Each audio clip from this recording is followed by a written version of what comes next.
Takbir. Takbir. Ladies and gentlemen, brothers and sisters, I'm very honored to have the man of the moment, the man who his spirit was giving us a lot of beauty and positive reflection every time he opened his mouth. And there are some people that God guide them every time they speak, they do goodness and they spread positive.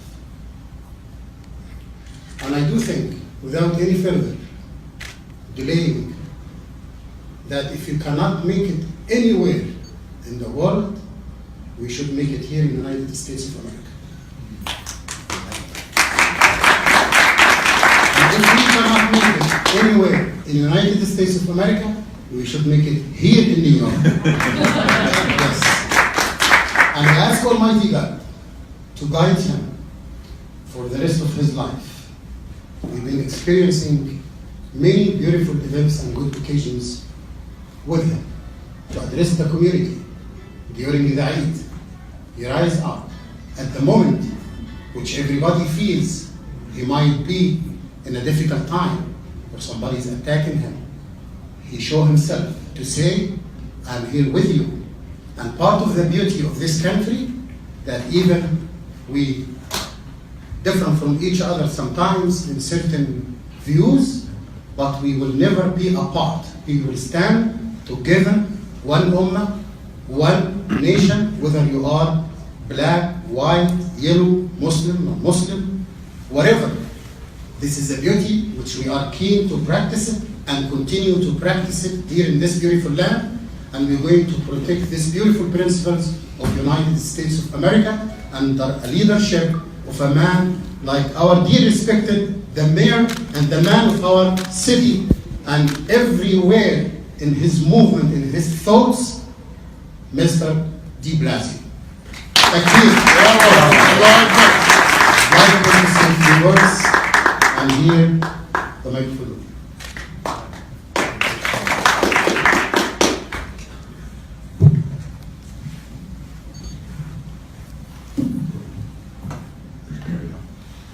Salam alaikum.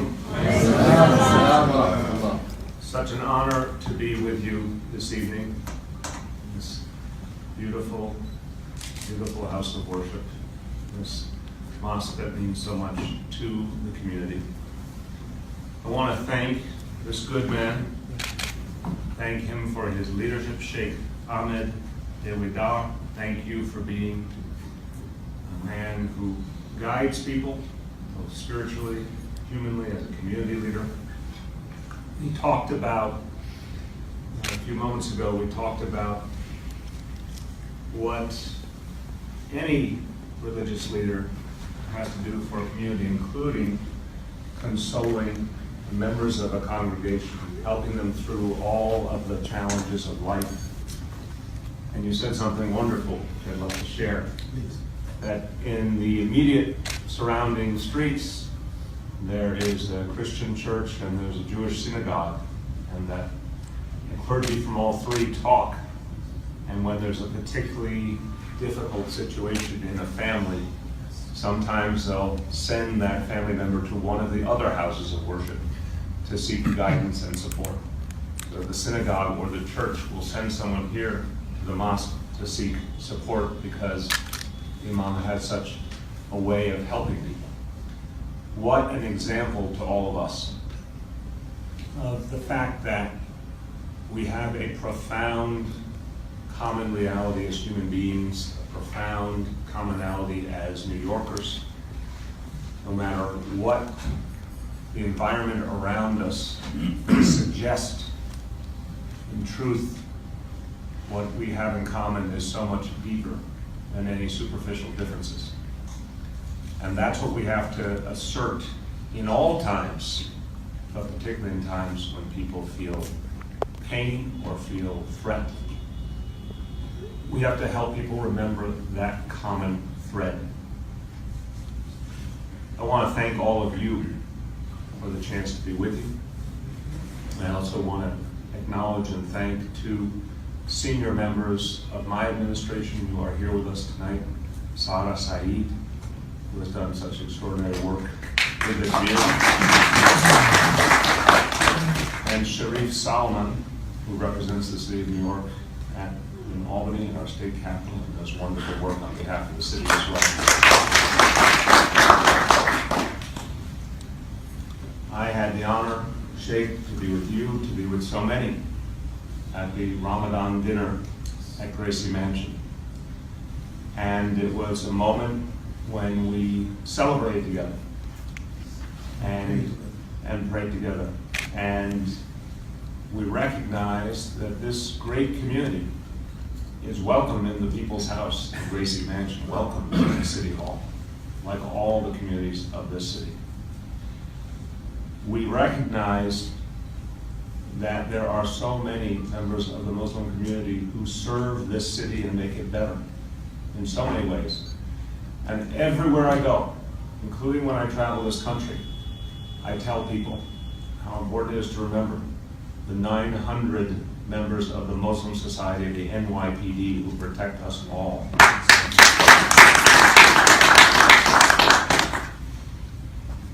We gather tonight in a time of uncertainty. We gather the moment where many, many people in the Muslim community and many other communities are feeling pain and fear. We have to acknowledge that. We have to address it. I came here because I wanted to be a voice of support, and I wanted all members of the community to know that the values of New York City are strong and clear. I spoke on Wednesday to the whole city, and I said that what makes New York great, it has for generations, that doesn't change because of the results of a single election. Whether that's here in the city or even nationally, our true values, our true character remain the same. We are a city for all. We are a city built on the strength of generation after generation of immigrants. There is, I would say, no city in the world that is more identified with immigrants, with the strength of those who sought a different life. Many who fled persecution or economic challenges, sought something different and better. Generation upon generation built this city up. And what's so striking is that never in our almost 400 years of modern history as a city, never have we been a monolith. We've never been homogeneous. We've always been diverse. We've always been a city made up of people from all over the world. Our great success has been because of that, not in spite of it. Something about the character of New York City has always allowed for a welcome for every kind of person.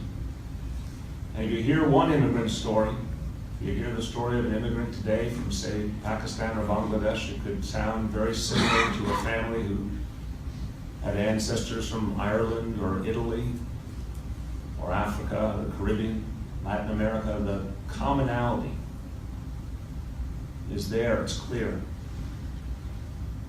And sometimes we hear voices that try to create separation and division, but we have to be the voices of unity.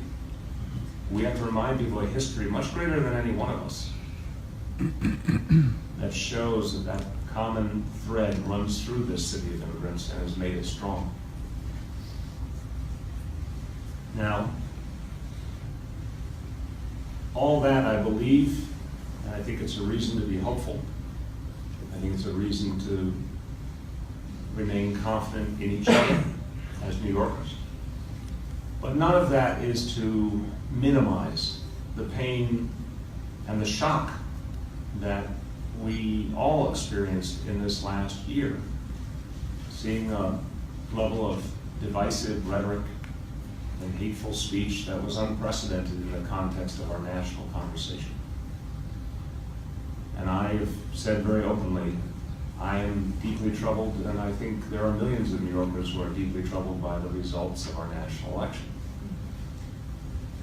So we have to be honest. We have to acknowledge the pain and the fear. But at the same time, we have to resolve to be at peace with our own values, confident that our values will win the day.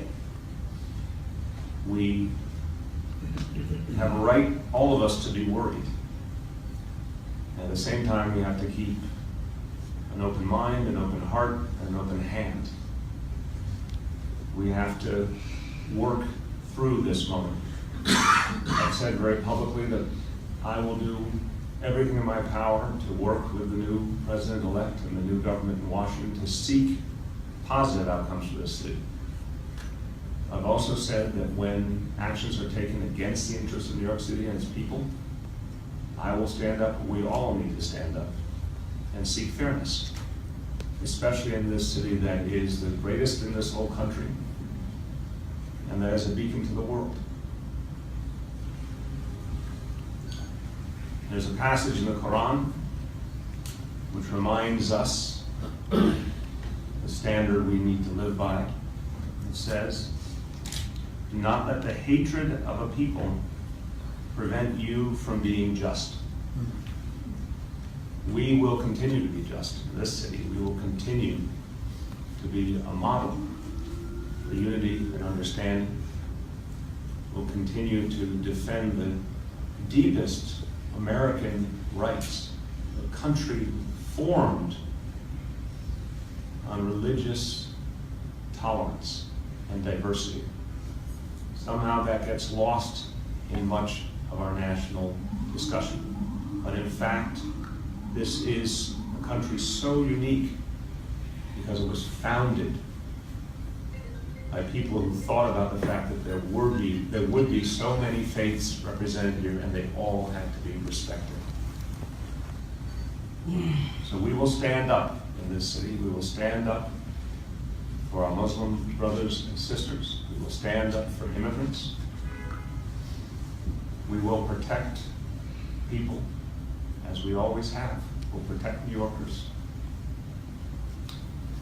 And I will continue to tell the story here and all over this country of the extraordinary contributions the Muslim community makes every single day in this city. If we believe we are a great city, and in fact we are, then we have to acknowledge that one of the pillars of our greatness is the Muslim community.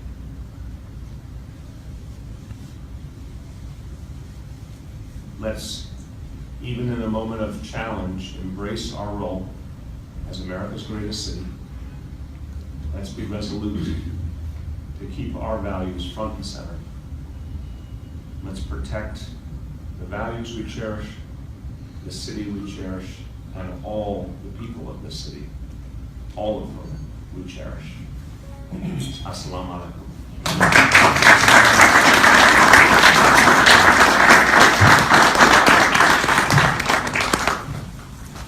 Thank you, Mayor, for coming here and addressing us from these beautiful words that touch the hearts of everyone here, and in the future he's going to hear it because it's coming from the heart and it will conquer the hearts. I do believe in your leadership, and I do believe in the loyalty of the Muslim community at large, that they will be, as always, righteous citizens to conduct the rules and to act accordingly, whatever the situation is. We are part of this beautiful American society, and we are here to make less problem and more prosperity in every aspect in the life of American society and Muslim society as well. Nothing without any delaying. We've been thinking how to give you something to remain as a symbolic. So I do think if you are kindly enough to come with me here.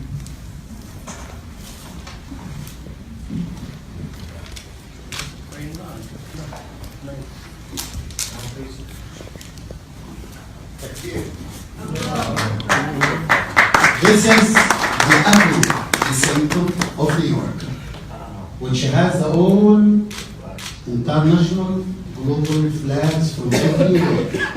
Because we do believe whoever can be in your position in New York here, they will be able to govern any sample from the planet, in any piece of land. And we do believe that this is a unique example of diversity and the beauty that Allah subhanahu wa ta'ala, whether you call it Allah, Buddha, Deus, God, He would like us to read this. Maybe we read it home in some mirror. This is we created, we have created you from a single nation, as a single nation, from a single man, Adam and Eve. You may recognize each other and cooperate with love with each other. This is the title of this beautiful, I hope it's a beautiful picture. And it's not a picture, this has been made by a Muslim artist from Senegal. His name is Lassana.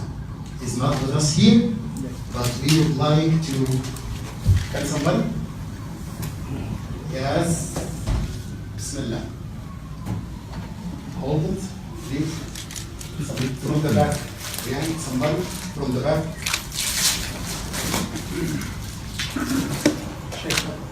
Yes, so you will accept this from us. I think it would be nice in the office or wherever you are. This is as a sample. I would say I'll put it on my desk. Sheikh, thank you so much. It's beautiful when people get a chance to see the detail of all the flags of the world. This is an apple in a boat. An apple and a boat, but also the honeybees at work. It's beautiful. It's a beautiful symbol of everything.